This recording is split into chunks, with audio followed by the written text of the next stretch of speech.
So hello student, welcome to learn with Pankaj Chaupsil की नई video में। तो आज का यह वीडियो उन बच्चों के लिए इम्पोर्टेंट होने वाला है जो बच्चे 2025 में बोर्ड का एग्ज़ाम देंगे।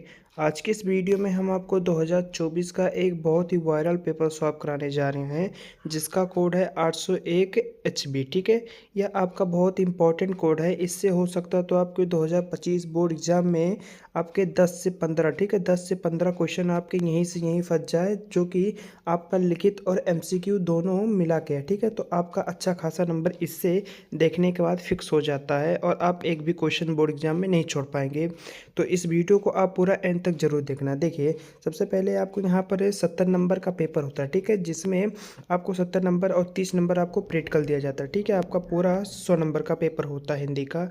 देखिए, आपको यहाँ पर निर्देश दिए गए हैं कि आपका 3 घंटा 15 मिनट ठीक है 3 घंटा 15 मिनट आपका पेपर होता है, जिसमें आपको जो 15 मिनट दिए जाते हैं या स्टार्टिंग के आपको 15 मिनट प्रश्न पत्र को पढ़ने के लिए निर्धारित होते हैं। यहाँ पर निर्देश में दिया गया है कि प्रारंभ के 15 मिनट स्टूडेंट को प्रश्न पत्र पढ़ने के लिए निर्धारित हैं। ठीक है, इसके बाद दूसरे में दिया गया है कि प्रश्न पत्र 2 खंड आ तथा बा में विभक्त है। तो उसके बाद तीसरा है कि प्रश्न पत्र के खंड आ में बहुविकल्पीय प्रश्न जिसमें सही विकल्प का चयन करके OMR शीट पर नीले अथवा काले बॉल पॉइंट पेन से सही विकल्प वाले गोले को पूर्ण से भरें। ठीक है, आपको नीले या काले बॉल पॉइंट पेन का प्रयोग करना है OMR शीट को भरने के लिए।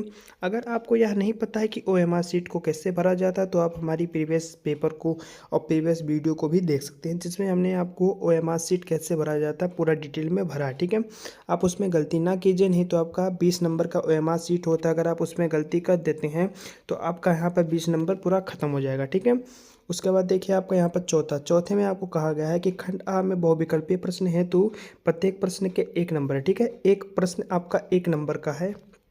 उसके बाद देखिए आपका 5वें में क्या कह रहा है कि OMR शीट पर उत्तर अंकित किए जाने के पश्चात उसे काटे अथवा इरेजर या व्हाइटनर का आदि का प्रयोग नहीं करना। ठीक है, OMR शीट में लिखने के बाद आपको व्हाइटनर या इरेजर किसी भी प्रकार का ठीक है आपको मिटाने वाली चीज़ का प्रयोग नहीं करना है। इसके बाद आपका 6ठे में दिया गया है कि सभी प्रश्नों को हल करना।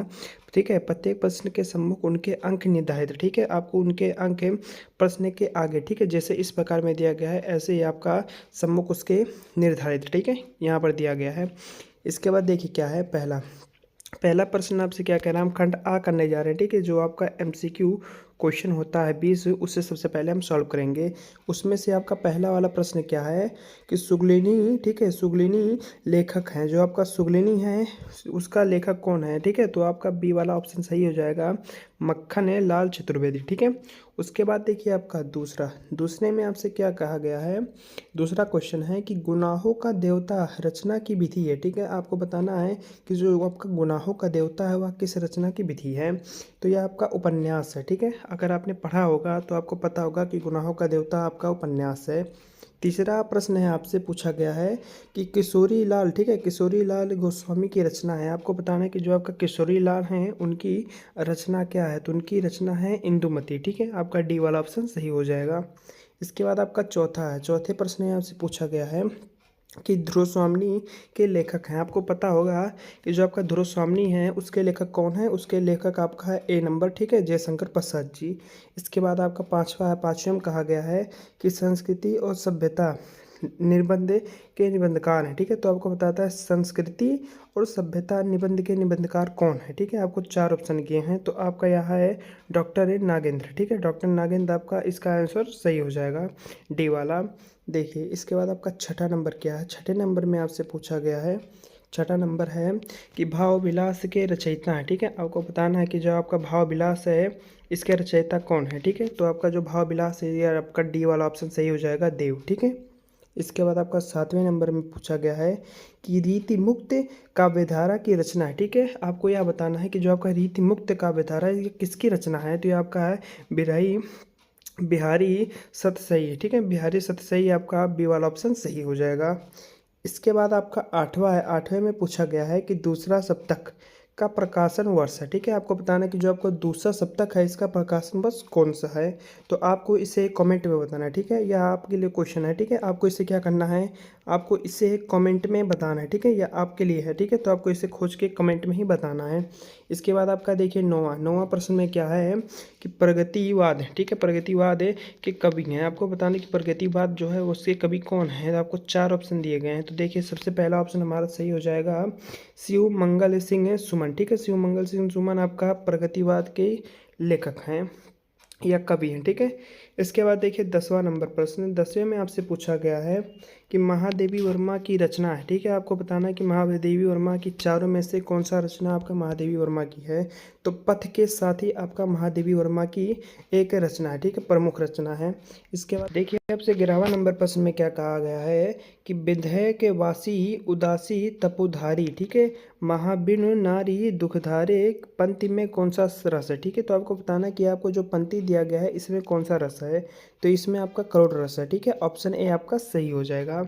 देखिए इसके बाद है आपका 12 नंबर प्रश्न। 12 नंबर प्रश्न में आपसे क्या पूछा गया है कि जहाँ उपमेय में उपमान की, ठीक है, सामान्यता प्रकट की जाती है, ठीक है, जहाँ उपमेय में उपमान की सामान्यता प्रकट की जाती है वहाँ अलंकार है, ठीक है। तो आपको बताना है कि उपमेय में जब आपकी उपमान की सामान्यता प्रकट की जाए तो उसमें कौन सा उपकार है, ठीक है, मतलब अलंकार है। तो यह आपका ए वाला ऑप्शन सही हो जाएगा, उपमा, ठीक है, क्या हो जाएगा आपका उपमा, ठीक है, आपका ए वाला सही हो जाएगा।